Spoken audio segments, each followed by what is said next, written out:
everybody. Good morning. Good morning. Morning. Morning. Good morning. Good morning. Morning. Good morning.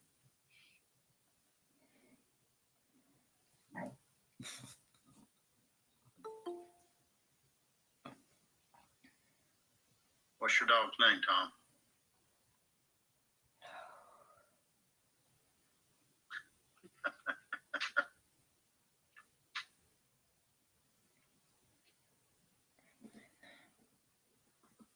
This is Herbie Hancock. He's my proxy.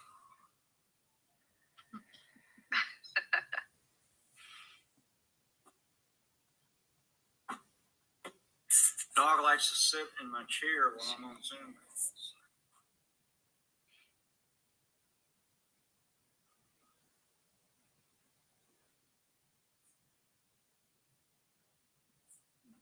Good morning. I just want to let you guys know that Chantel has already started the live stream on the website. And just in case you wanted to know that for side conversations. In other words, don't say anything stupid right now. Okay? It's good to know. Thanks, Ara. You're welcome.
Good morning, everyone. The time is now 10 o'clock, and I'd like to call our Department of Community Supervision Board Meeting to order. That being said, we're going to go ahead and start with roll call. We're going to dive right on in. So it's so good to see everybody, to have our first virtual meeting together. That is absolutely awesome. Good to see faces again, and good to go ahead and get to the business of DCS. That being said, our first order of business is to go ahead and complete the roll call and to ensure that we have a quorum. I'm going to ask Ms. Russell to assist us with that. Ms. Russell. Good morning, board members. We'll call the roll call. Terry Barnard. I'm here. Keith Elliott. Here. Sonia Fillingame. Here. Judy Fitzgerald. Here. Jimmy Kitchens. Here. Nick Norton. He's unavailable to attend our meeting today. Tyrone Oliver. I'm here. Brian Owens. He had hearings this morning, so he's unable to attend. Steve Queen. I'm here. Tom Rollins. Here. Timothy Ward. And he's unable to attend due to a scheduling conflict. And Tina Piper. I am here. Madam Chair, you do have a quorum. Okay, good. Good to have a quorum this morning. Good to see everybody again. It's so nice to see everyone. I want to welcome you to our meeting, welcoming our team members at DCS, definitely our board members, and I thank you every day for what you do. We really appreciate you and everything that you're doing to push our agency forward. We do have a pretty good lineup in terms of our business items this morning. We're going to go ahead and start with the approval of the proposed agenda. Ms. Russell has advanced each of us the agenda. And at this time, I'm going to give just a few seconds if anyone needs to refamiliarize yourself with the agenda. And if not, we'll entertain a motion to approve it. So moved. We have a motion to approve the agenda. Is there a second? Madam Chair. Motion and second. Any discussion? Okay, the motion has been made, properly second, and all in favor, please indicate by saying aye. Aye. Aye. Any opposed, like sign? The motion carries. Thank you so very much for approving our agenda so that we can conduct business this morning. Next item of business is the Commissioner's Report. I'm going to defer to Assistant Commissioner Scott Maurer, who will be bringing us the report this morning. I understand that Commissioner Neal is away today, correct? That is correct. Good morning. Thank you for allowing me to present in Mr. Nail's absence. He actually had a doctor's appointment today that he's been trying to schedule for several months and certainly didn't want to have to try to reschedule it. He did send me a message this morning, though, and say that, you know, whatever I do, please make sure I don't do a better job than him. So as I go through this, if I fumble at all, that's on purpose because he's asked me to kind of dumb it down a little bit today. So anyway, we have quite a few things to report out to you, and I'll try to move through them as quickly as possible. But certainly if there's any questions as I go through, please don't hesitate to stop and ask those. The first thing I want to say is Happy Father's Day to all the dads that are on the call today. Certainly appreciate everything that you do and very much deserve a day, if not a weekend, or maybe a whole week of celebration. So happy Father's Day to all the dads out there. As far as business goes, as always, our IT shop and our field operations have been extremely hard at work over the past couple months, identifying ways to be more efficient and effective. And so I want to share a couple things with you that are new since the last time we met. One of the things is what we're referring to as the forward-facing portal that was launched last month.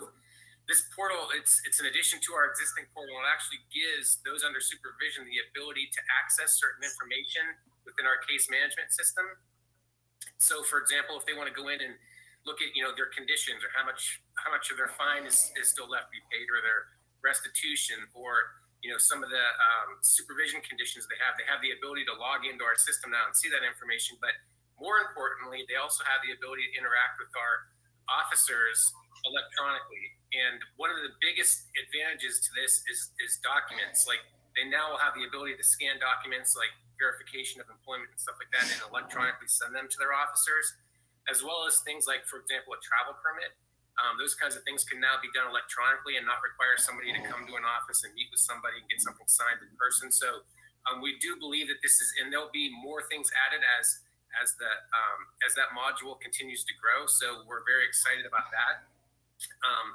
Another thing that has recently been added to our public website is our population report. And so our plan is to, the next board meeting, do a live demonstration of some of the reports and stuff that are available on our public website. But the population report is a very in-depth demographics review of our entire supervision population. And you can actually go in on our public website and you can look at cases from a state level down to a circuit level, down to a county level. And it gives you a lot of demographic information. We're hoping that it'll reduce the amount of requests for information that we get as an agency, that previously our staff had to spend time running those reports and sending them. And so a lot of that information that we get requested quite frequently is now going to be available on our public website for people to be able to go in and download and run that information on their own. So certainly if you get an opportunity, encourage you to visit the website in the strategic planning and initiatives section and look at some of those reports that are currently in the website. But again, next time we meet, we'll do a live demo of some of the reports that are available for all the board members. Implementation of Senate Bill 106 is going very well. Our target date to have those cases at least staged to be able to start being processed for early termination is July 1st. We are on target so far to meet that deadline. Some of those cases will be initially will be automated, and then there are some cases that I'm sorry, did somebody have a question? No? Okay.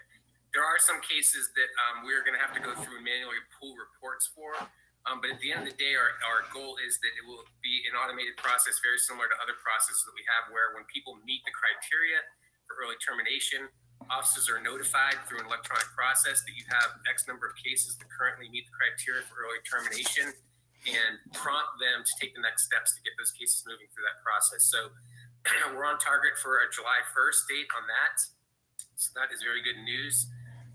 Also want to share with you that we have a current basic class, number 36. They will be graduating on July 22nd. We have 15 cadets in that class, 14 of them being from the DCS and one from parole. Also, we have this DCS staff in the past several months have participated in the Special Olympics, which is something relatively new for our agency. And two of the major events that we participated in this year, one was the polar plunge, which myself and Commissioner Nail both participated in. I would say I recommend it, but I really don't. I was asked if I was going to do it again next year, and my response was I'm going to be a coach next year because it was definitely very cold. But fortunately, we had quite a big participation, or a lot of participation in that. We were able to raise over close to $6,000 for the polar plunge. And then just this past week, we had the Cops and Donuts event that we were able to raise another $6,000 for. So far this year, we've been able to raise a little over $12,000 for Special Olympics, which we're very proud of. We have a DCS Summer Service Project coming up in July. It'll be on July 28th. We'll be collecting school supplies as well as making homeless packages to deliver to local area schools and homeless. And also want to remind everybody that the this is a mouthful, National Probation, Parole, Pretrial Services, and Community Supervision Week is coming up in July. It'll be July 18th through 24th. We'll have local events and appreciation events throughout the state to appreciate the incredible work that our staff does. But that is actually a national recognition week for probation and parole supervision. Just want to put a couple things on your radar. GPACS, the Georgia Professional Association of Community Supervision, will be hosting its annual conference. We're glad to be able to be doing it in person again this year in August. That'll be August 25th to 27th in Jekyll Island. If you have any interest in stopping by or participating or attending, if you'll let Ara know, we can make the arrangements to get that set up for you. We also have a number of staff attending the gang conference that is going to be the week of July 12th, and I believe that is in Savannah. We continue as an agency to work hand in hand with the GBI and other state agencies and local agencies on the gang initiatives.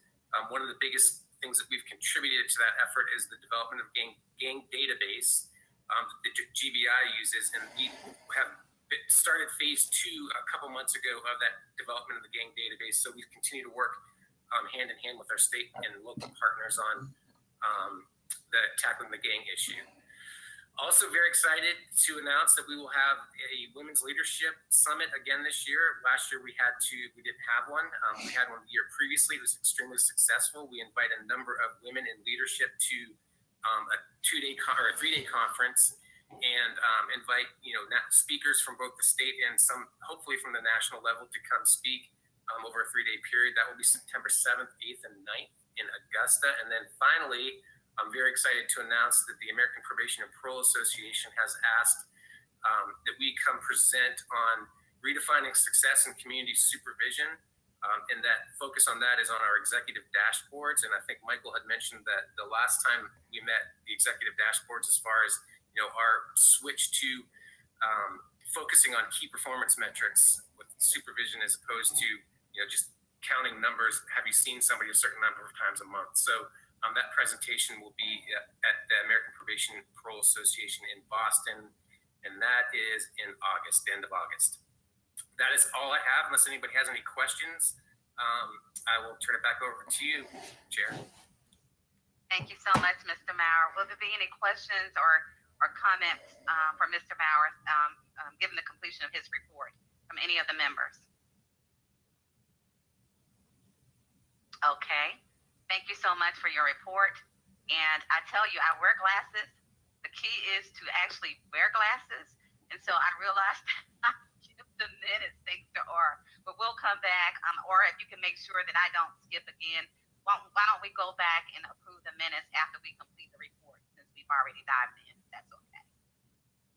All right, next we'll have our committee reports.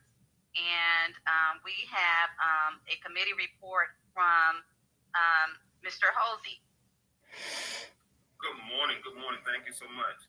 Good morning to everyone again. Good to see you all. To all the dads, again, I want to say Happy Father's Day as well. And to let you know, I looked it up, and Father's Day is like the 6th most celebrated holiday in the United States. So Mother's Day is like number 2. So, everybody wants to wish Mom a happy Mother's Day. But for all the dads, hopefully you're not treated as the 6th string this weekend. Hopefully you're treated as 1st string. So happy Father's Day to you. First, I want to kind of give you an update on the new Columbia Circuit. As you all may know, S. Bill 9 was signed by Governor Kemp, and that created the new Columbia Judicial Circuit. The new circuit will encompass Columbia County, which was previously part of the Augusta Judicial Circuit. We've been making plans to be fully operational for the new circuit once the bill became effective on July 1. However, we were informed on yesterday that there is a temporary restraining order that has been issued to stop all activities in the furtherance of that new judicial circuit. So at this point, we're kind of on a holding phase for that. However, that judicial order is in effect for 30 days. If we do move forward with it or we don't move forward with it, the agency is still prepared to make sure that we still provide services to all of our supervisees and all of our stakeholders. So either way it goes, there will be not any kind of lapse of service from us. So we're just kind of in a holding phase on that one.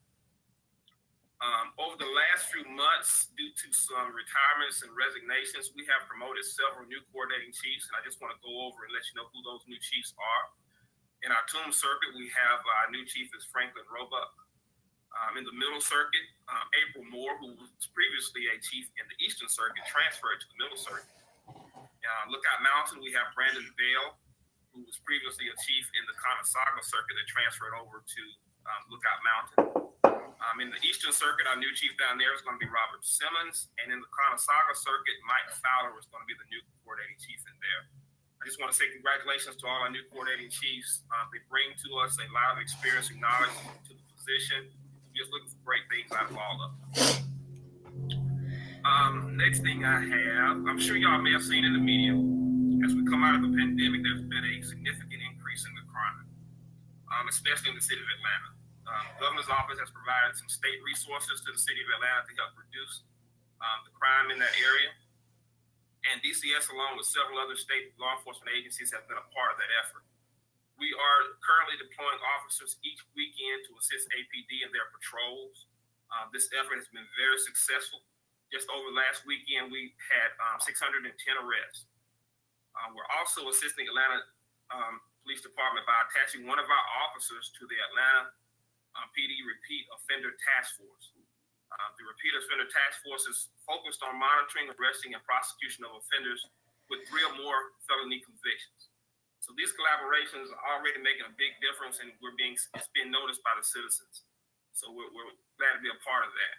We're also going to be collecting statistical data on our supervisees that reside in Atlanta and their connection with any increases, if any, with the increase in crime in Atlanta. We're prepared to provide a presentation at the next board meeting on the information we find. And we'll also provide you all the findings prior to the board meeting so you'll have that ahead of time, so just in case you have any questions. And lastly, we're always looking for ways to become more efficient. So we've now instituted our new program called our DCIC team concept. And what this does, it allows officers to be able to request a DCIC, NCIC inquiry via our case management system. And they receive that report within the next 3 days. If a report is needed immediately, the officer can request an expedited report, and then it's going to be shown up, it's going to be placed on a priority list to get it out to them as soon as possible. So this concept, what it does for us by having all of our DCIC terminal operators in one area, it saves the time in the local office.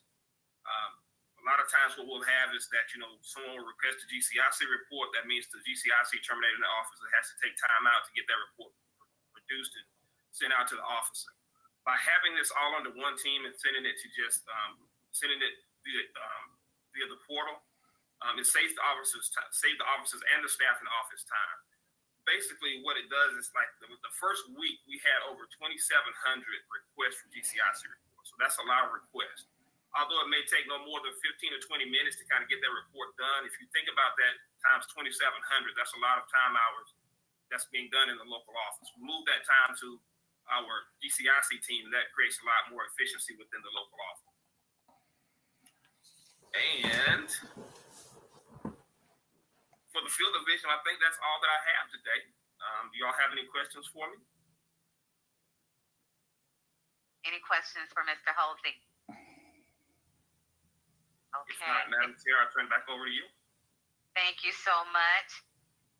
We have Ms. Stanley next with Reentry Services. Ms. Stanley. Good morning, Madam Chair and members of the board. I also would like to extend a happy Father's Day to all the fathers. Just a few updates and efforts from Reentry Services. To date, we've maintained over 2,300 active resources in the portal. Of those resources, we've made 9,528 referrals for services for individuals under supervision.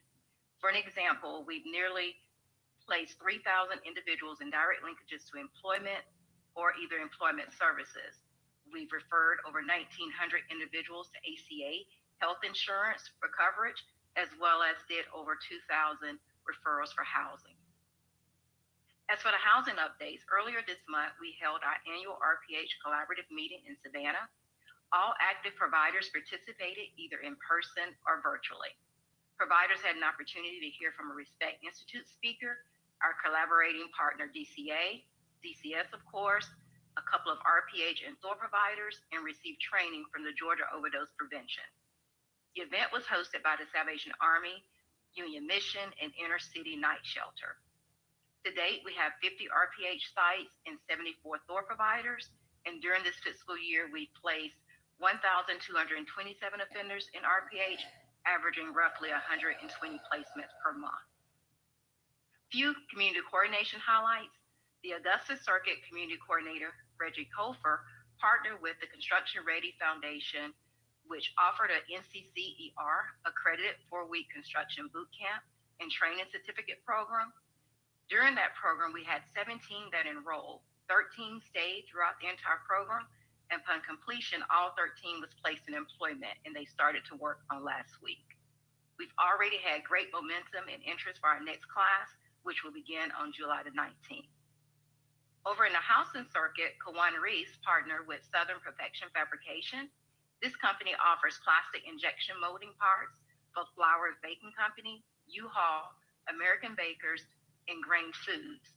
The plant manager has agreed not to only just offer employment to those we serve, but to also offer an apprenticeship in plastic molding. Over in the Clayton Circuit, Community Coordinator Carolyn Johnson collaborated and hosted 2 successful job fairs over this last quarter, partnering with Surge Staffing Agency, 4 Horsemen Rehabilitation Service, Emory University Counter School of Theology. Employers included Walmart, Fresh Express, Catalina's, DHL, PFG, and GFI. During those job fairs, we had 105 individuals that received on-the-spot job interviews, and 59 actually completed their onboarding paperwork and received their start date for employment while at the event. What makes this collaboration special is with the partnership with 4 Horsemen Rehabilitation Services in Emory, we're able to provide job coaching as well as mentoring prior to employment and during employment. What we've seen from this partnership is we've been able to increase our job retention, work motivation, and we've strengthened our employer engagement partnership. Over in the Stone Mountain Circuit, Community Coordinator Sharon Almond has hosted a monthly mobile telehealth clinic in partnership with the CAB CSB. This is held every 2nd and 4th Thursday of the month at our office. The goal of the clinic is to provide an on-site assessment and intake to serve the uninsured and uninsured individuals that have experienced symptoms of trauma, substance abuse, chronic depression, and or has a history of mental health. As it relates to our community service for the division, in the spirit of giving back to our many community stakeholders that work diligently to meet the needs of those under supervision, the Reentry Services managers visited several circuits throughout the state, working alongside of our community coordinators to give back time, labor, and resources to our providers who generously give year-round. Just to highlight a few, we headed over to the Alcoli Circuit to FISH, which is Faith in Serving Humanity. They recently just celebrated 30 years of service to the citizens of Walton County. FISH provides food, clothing, and financial assistance to the Walton County residents. As volunteers, we assembled individual care packages that included toiletries and food items for distribution. By helping with this assembly, individuals and families were able to drive through and receive these items without leaving their vehicles. Over in the Coweta Circuit, we spent time with the Yolanda K. Jaberly Clothing Center, which is located in LaGrange, and they provide clothes to individuals in need in Troup County. The center has been helping their local community for over 50 years. We had the pleasure to serve by unpacking and organizing clothing on racks, shelving fall and winter bins, and pulling out their spring and summer clothing to help them be prepared to serve their community. Over in Douglas County, we spent time at the Shania Haven, which means New Beginnings. This is an organized homeless encampment. The camp actually has solar panels, showers, porta potties, and waste removal. The staff made and distributed hygiene packages to include bottled water and much needed toiletries. Also while in Douglas, we was able to donate tons of gently worn professional and business tire clothing and shoes for men and women that were seeking employment. We made this donation to Carol's Closet, which was started by our community coordinator, Carol Chateau in Douglas. Our last stop was at the Southern Circuit over in Valdosta with LAMP, Lowndes Associated Ministry to People, Inc. This is a homeless shelter located in Valdosta that serves men, women, and families. They provide clothing, street outreach, and empowerment. We were able to assist LAMP with transitioning their clothing store, with packing up their winter clothing for donation and organizing the store with more seasonal items to be prepared to serve their population. Madam Chair, members of the board, that concludes my report. Are there any questions for me? Do we have any questions or comments for Ms. Stanley? Okay, we're moving right along. Ms. Stanley, thank you so much. Thanks to everybody. I really always enjoy hearing your report and learning more about the new partnerships that we are expanding. I am just thrilled to hear about the new telehealth initiative. I think that is absolutely outstanding. And as members, we encourage you and your team to keep on pushing forward with those, because we know the difference it could make. So thank you so much for that. Ms. Neville, you are next. Good morning. Good morning, Madam Chair and board members. And on behalf of the MPOU, we would like to wish everyone a happy Father's Day also. I'm just going to start with some training highlights because it's been very successful since we went virtually during the pandemic. So we are going to go ahead and maintain that. We have had almost 1,900 attendees so far this year with a total of 80 hours. And we do have 75 providers, 790 service agreements, and 777 employees in the misdemeanor field. The wonderful MPOU staff has worked very hard, and we are on track with getting 100% of our audits done this year. And we have reviewed over 2,000 cases so far. So we continue to improve our processes. And I just want to take a moment and publicly thank all of the providers and my MPOU staff for all their hard work and dedication so that we can continue to be successful over here in misdemeanor oversight. And if anyone has any questions, that would conclude my presentation. Thank you so much, Ms. Neville. Any questions or comments for Ms. Neville, Neville members?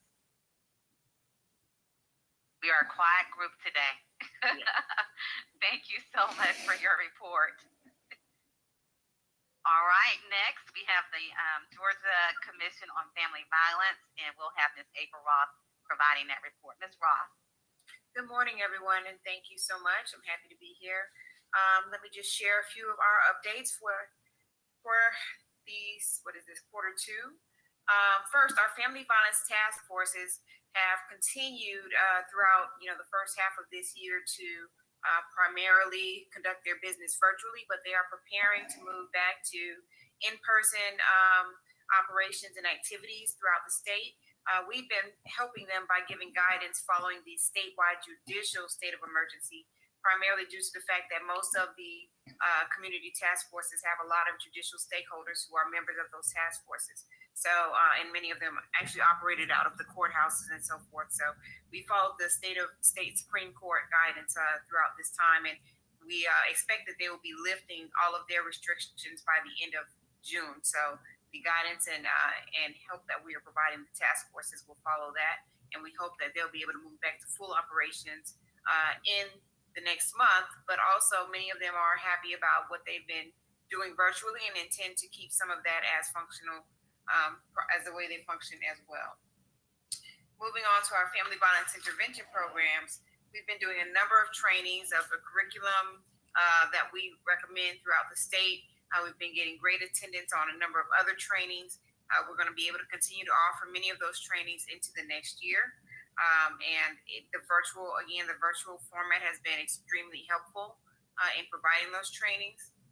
We have a Family Violence Intervention Program Rules Committee that is working on revisions to the rules. We plan to bring those forward within the next several months to present to the DCS board, but we'll provide more information about that as time comes forward. We're working on actually creating the document for the revisions right now.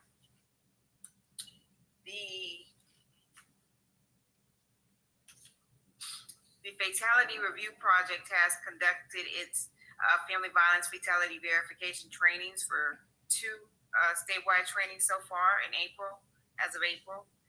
We have also verified the 2020 list of family violence fatalities. As of 2020, there were 111 fatality incidents in Georgia, and that accounted for 136 total fatalities. We do believe that 2020 is probably an undercount because of a large number of activities that kind of overshadow the media, and one of the ways we can verify fatalities is through media watch alerts. So we are not sure that the 2020 numbers are actually complete, and we are actually still receiving information about 2020 fatalities that were related to family violence. So we'll continue to update 2020 numbers. As of 2021, there have so far been, and this is as of the end of May, 53 confirmed family violence fatality incidents, with 73 family violence fatalities in Georgia. This year, we are on track to publish 2 reports. One will be analyzing trends in every judicial district in Georgia, and the other one is going to be a special population report looking at gender and domestic violence.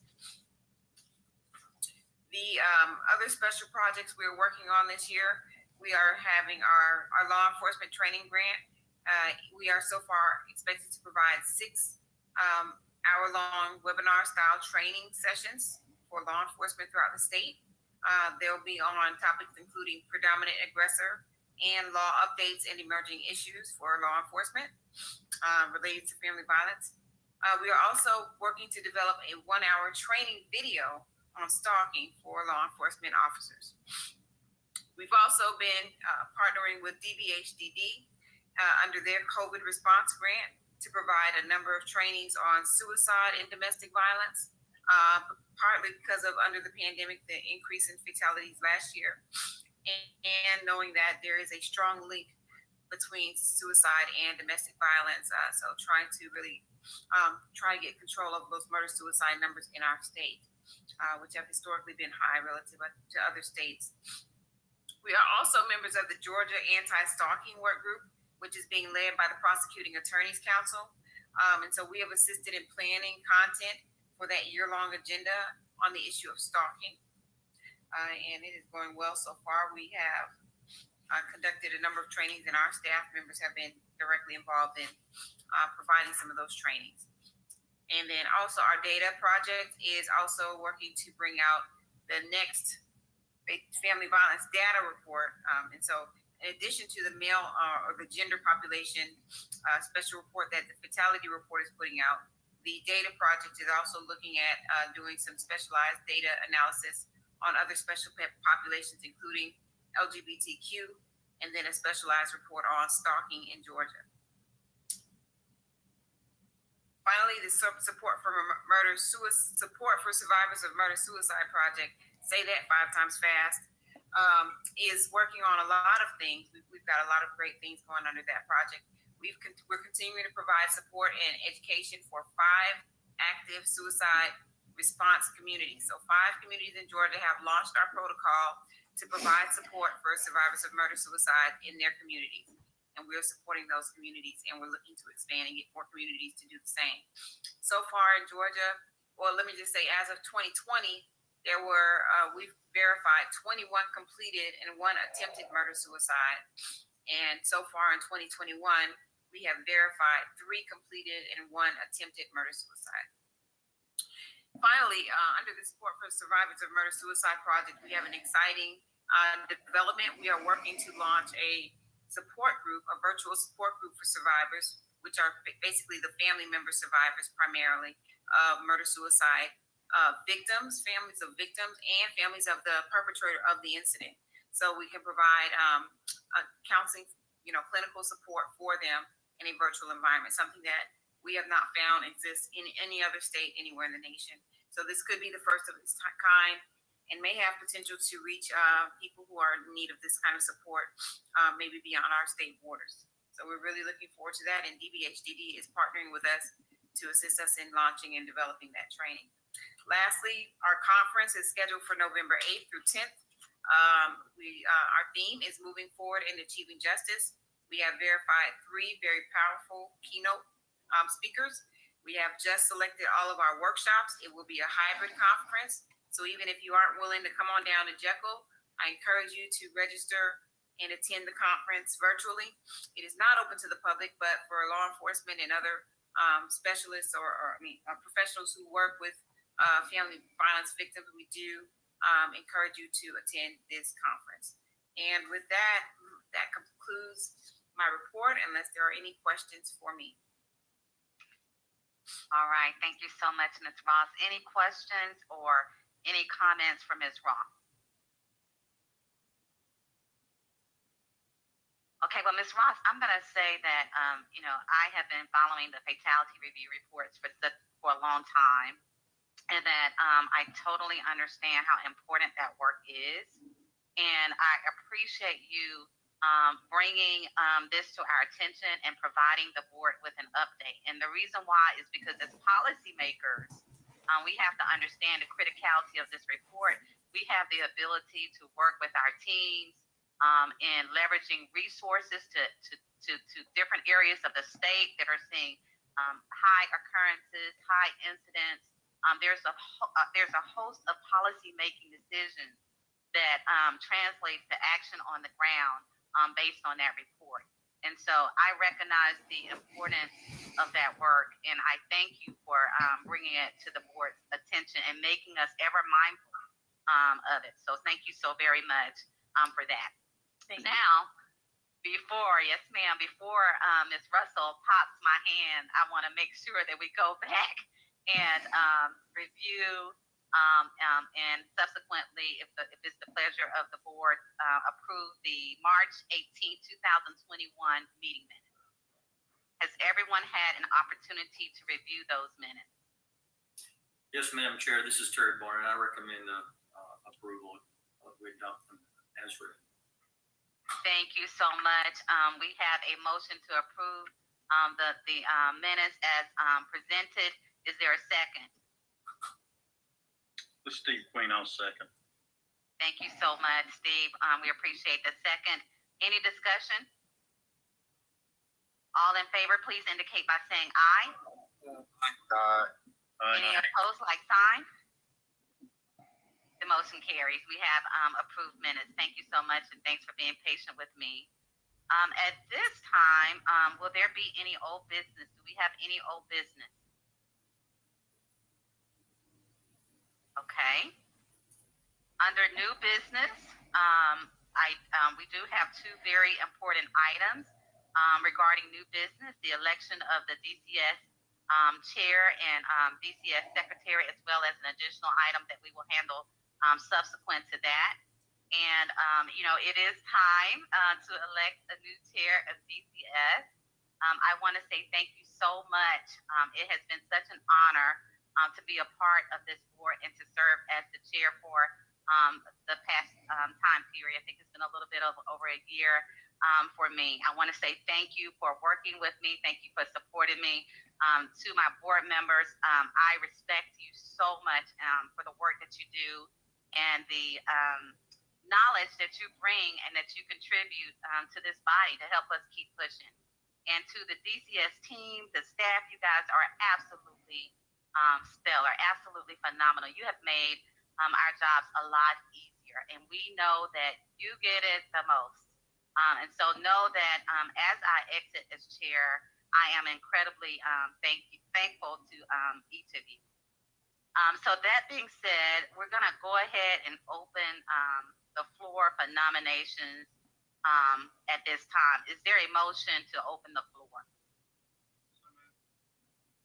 Okay, we have a motion. Is there a second? Second. We have a motion and a second. Any discussion? Okay, hearing none. All in favor, please indicate by saying aye. Aye. Aye. Any opposed, like sign? Okay, the motion carries. The floor is now open, members. At this time, we will go ahead and discuss, determine if there are any nominations for DCS Board Chair. Are there any nominations for Chair? So, Madam Chair, first I want to thank you for your excellent service. You've left big shoes to fill here, and it's been a pleasure to work with you, and thanks for the leadership you've brought. But I would like to nominate fellow board member Steve Queen as chair for DCS Board. Thank you, Ms. Fitzgerald. Are there any additional nominations? Okay. Move nominations to be closed. Okay. All right. We're going to move that the nominations closed. We have a motion. Is there a second? We have a second. All in favor, please. Any discussion? I'm sorry. And is there, before we do that though, we need to see, was there an additional nomination? We didn't have any additional, right? Okay. So we're going to go ahead. So we have a motion. It's been second. Any discussion? All in favor, please indicate by saying aye. Aye. Aye. Any opposed, like sign? All right, the motion carries. Welcome, Mr. Queen, in your new role. We're very excited to have you in your new role. Thank you so much. Thank you. We also have board secretary that is now open, and because of that, we would have to open the floor again for the nomination for board secretary. Is there a motion? Move the floor be open. Okay. Is there a second? Second. Move second. Any discussion? Okay, hearing none. All in favor, please indicate by saying aye. Aye. Any opposed, like sign? Okay, hearing none. The motion carries. Thank you so much. The floor is now open for board secretary. At this time, are there nominations for board secretary? Is there a nomination? Madam Chairman, this is Terry Barnard. I move that we nominate Tyrone Oliver as the secretary for the board. Member Barnard, thank you. Would there be any additional nominations? And Mr. Barnard, Commissioner, do you accept? Commissioner Oliver, do you accept? I do. It'd be an honor. Thank you. Okay, thank you so much. Okay, so we have a motion. Is there a second? A second. Okay, the motion has been seconded. Any discussion? Hearing none, all in favor, please indicate by saying aye. Aye. Aye. Any opposed, like sign? The motion carries. Welcome, Commissioner Oliver, in your new role as Board Secretary, DCS Board Secretary. Thank you. Thank you. Thank you so much. We welcome you guys and we wish you well. We stand ready as members to support you in your new role. We have a second item of business under the new business section. That's misdemeanor rule amendment request, and we're going to defer to General Counsel James Knox at this time. Mr. Knox. Good morning. We received a request to amend the misdemeanor probation board rule from Mr. Thomas Weaver. We reviewed that request, and after reviewing that request, myself and Ms. Neville have looked at it, and we were already in the process. She was already in the process of amending the rules anyway, and that rule change will take the requirement from 3 years up to 7 years. His request was for about 10, but under the retention schedule, that is the 10 years is for courts. It is not for probation entities. And so the 7 years is what we're looking at. So we just wanted to make sure that the board was aware that you will start the administrative procedures process and get that rolling. And so it'll be before you, hopefully by the time the next meeting occurs. Does anyone have any questions about that?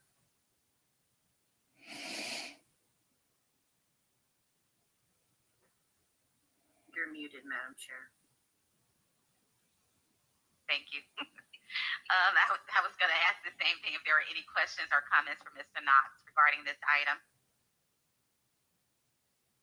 No? Okay, Mr. Knox, thank you for providing this update and for sharing with us the 7 years, possibility of 7 years. We'll look forward to hearing more on that item and to making a determination at the next board meeting. Members, that concludes our business. At this time, I would like to defer to you to see if you have any comments or questions, any items you would like to discuss as members of the board. Sonia, this is Terry Barnard. I just want to express my appreciation for your leadership over the past few years. You've done an extraordinary job. We're going to miss you as chair. Thank you so much. I appreciate that. It's been a real honor and a real pleasure. Thank you all. Listen, I'm sorry, there was someone else?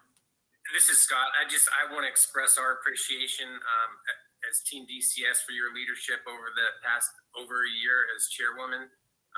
You and I serve on a lot of boards and committees together, so you probably get sick of seeing me. But I certainly, not only just your dedication to DCS, but the state of Georgia and its communities in general. You do a lot of work outside of DCS that I'm certainly aware of, so we appreciate your leadership. And also want to congratulate new Chairman Queen and Secretary Oliver. We welcome you to those positions and look forward to your services as chair and secretary. So congratulations to both of you as well. It has been a true pleasure. Thank you so much, Scott. And we know we'll see each other all the time. I did want to say to Member Kitchens, I know that I'm not sure if you were on the meeting before last. I was at the last meeting, but I want to officially welcome you to this body. It is a great board. We look forward to working even closer with you in your role as a new member of this body. We want to thank you for all of the expertise that you bring. And I did want to give you an opportunity, sir, to share anything you would like to share with the body, if you would like. Well, thank you so much for the welcome. This is my first meeting I've been able to sit in on. I missed the first one. So at this point, I've just got a lot to learn. And like I say, the Lord gave me 2 ears and 1 mouth, so I want to listen a little bit before I say too much. But thank y'all for your patience, and look forward to working with you. Thank you, sir. We boomerang our gratitude right back to you. And to all you fathers, all you dads out there, know that we're wishing you a happy Father's Day. We are grateful for the important roles that you play in not only your families, but in pushing our country and our state forward. We wish you nothing but the best and hope that you get everything that you deserve this upcoming holiday. All right. But thank you so very much, everyone. If there are no other questions or any other comments, we can adjourn. All right.